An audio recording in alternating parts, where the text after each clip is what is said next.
Okay, so first I'd like to thank my co-author, Brian Levine. I want to start with a simple question for the crowd.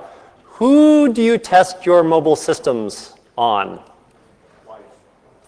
Your wife? Grad students in your lab, okay, right. So, sorry, something bad happened there. Okay, yeah, so grad students from our lab. Often it's about 9 people. This seems to be the magic number. And this is what constitutes the extent of many, many mobile systems evaluations. And so all too often we're building systems, testing them on 9 people, and then trying to draw scientific conclusions, right? And we can often get away with this in conference reviews if we have a compelling system, right? But what we really want to do is scale our experiments up to massive scale with lots and lots and lots of diversity. And I want to go global, right? So I want to be able to conduct experiments in places that I'm not, right? In other countries, other geographies, other states, people I haven't met. And maybe if you work at Google or you work at MSR, et cetera, you have access to lots of devices and data and networks that other people don't. So how am I going to do this as an average researcher? Well, ads, right? And this is an ad, okay? And yeah, okay, you've seen ads before, so what? But if I show this ad, I can have this lead to an experiment or some sort of data gathering system. And I'm really lazy. I'm a very lazy person. I don't particularly like trying to find test subjects and go talk to them and find them and things like that. So I'm going to use ads that I can conduct from the comfort of my office, and I can send them anywhere in the entire world at any scale you choose. So when you click on an ad, where does it go, right? So when you click on an ad, where does it go? Well, you can do these experiments in at least 2 places. You can do them in a web browser, and we're going to talk about this experiment in a sec. You can also build an app, which is frequently what happens, and so you can lead them to the App Store to install an app and do the experiment there. But there's one additional one that you probably haven't considered, which is that you can do experiments inside of an interactive advertisement as well. And now there's an inherent trade-off that happens here between friction and access to sensors and the capabilities of the device. But surprisingly, and we'll talk about this, is that you can actually access many sensors from an advertisement. You can certainly get to more of them from the browser and more of them all the time as Google adds more APIs into Chrome, for instance. And you can get even more access to sensors from native apps. But as you go to the right here, it gets increasingly hard to recruit test subjects. And so you're going to have to spend more money on advertisements to recruit the same number of users. Apps are the hardest, followed by browsers and then ads. So apps, you have to go to an app store, you have to click on it, you have to install it, and some users are going to find that to be somewhat burdensome. But even a browser, when you click on an ad, there's this animated context switch that happens. And even that little context switch that happens is enough to put people off of doing your experiment. Ads, actually, interactive ads, don't have this context switch. They don't have any of these burdens. And so the flow can continue within the ad itself. So this is an example of an interactive experiment that we did. And ads are much more powerful than you may think. You can do anything inside of an interactive advertisement inside of JavaScript that doesn't require extra permissions from the browser. And so what might that be? Things like accessing the network, obviously. But you can also access things like the accelerometer and the gyrometer and touch inputs and the state of the battery on Android devices. And so we actually took an experiment from one of Roy Chowdhury's papers about how to tell what somebody is typing from the motion sensors in a phone. Okay, and funnily enough, and I gave Romit advanced warning on this, he tested this on exactly 9 graduate students. And what I'm going to show you in the course of this talk is that you could do the same experiment at scale for about $1.50 per result. So you can pay about $1.50 in advertising to get one person to do this experiment. Okay, so I could do Romit's paper for about 15 bucks. That's selling him a bit short. Anyway, it's a great paper anyway, but okay. So we built a system around this which we called MicroMobile, and it allows you to develop these kinds of experiments in just HTML and JavaScript and then deploy them to all 3 of these mediums. The three mediums end up being very identical in terms of user experience. We also created a sensor abstraction as part of this to make it easier to build these experiments. And you can do something like this typing experiment in about 100 lines of JavaScript. So they're very easy to build and deploy. And what I want to show you is what the efficacy is of doing these experiments in these ways. And what we really want to focus on is it's really the participation rate and the cost. Okay? So the higher their participation rate, meaning the more people who click on the ad and do the experiment, the less it costs to get each result. So higher experimentation rate, lower cost. All right? And one of the key insights that I'm going to show you is that you can increase these participation rates and therefore lower how much you have to spend on advertising by engaging with the users inside of the ad before asking them to do something more difficult. And you're going to see that. Okay, so how does this process happen? So we buy an ad, and buying of ads is a very large and complicated process, but we use something called a real-time bidding network to do this. It's all explained in the paper, but I'll skip over all of that. Once they click on the ad, we're going to redirect the user to one of three places. We're going to either redirect them to staying in the ad, and it just flows through the ad. We can send them to the web browser, or we can send them to the App Store to install a native app. Then we show them an IRB consent form, and then they continue to the experiment and do whatever experiment it is we want them to do. As part of this, we created 4 sample experiments, and these are very, very simple, kind of almost like toy experiments that we created in order to test the system under different conditions. So measuring battery levels in a device, that typing experiment that I showed you before, asking users to share their location, their GPS location, and also asking them to take a photo of their surrounding environment to submit that to us. Okay, and we use these throughout the evaluation of the paper, and I want to be clear about one thing. We never paid anybody. There are no incentives involved in this paper at all. People did these experiments for perhaps out of boredom, perhaps out of a willingness to help me, and other reasons like that. So no incentives here. All the money we spent, we just spent on the advertising.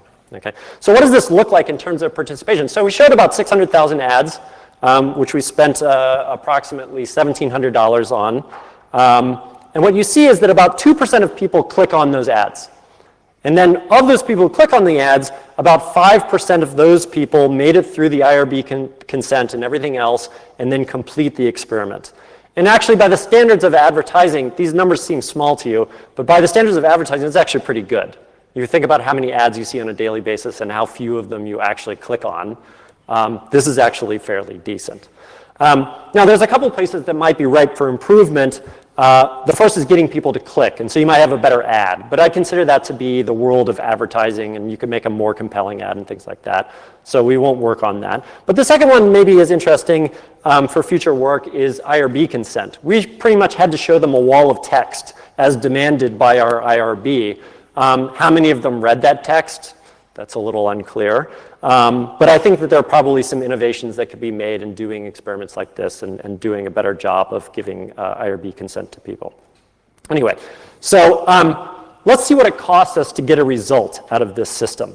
So the first one is, if we do it through an ad, I can get experimental results about the state of their battery and this typing experiment for between $1.50 and $2 per result.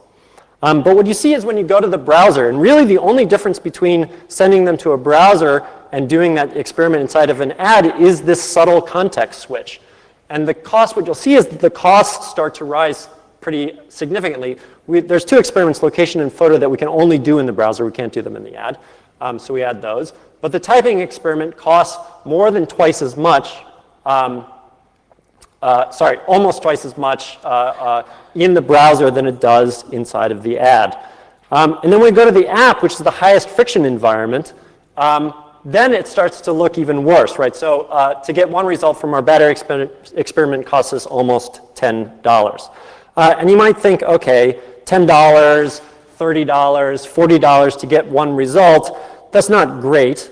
But what I'm going to show you in a minute is we can drive that cost down by at least a factor of 2. But you also have to consider what it costs you to recruit test subjects. You have to pay a graduate student or somebody to go out and find them and get them to sign a form and everything else. And you think about the hourly rate, which is not great for graduate students.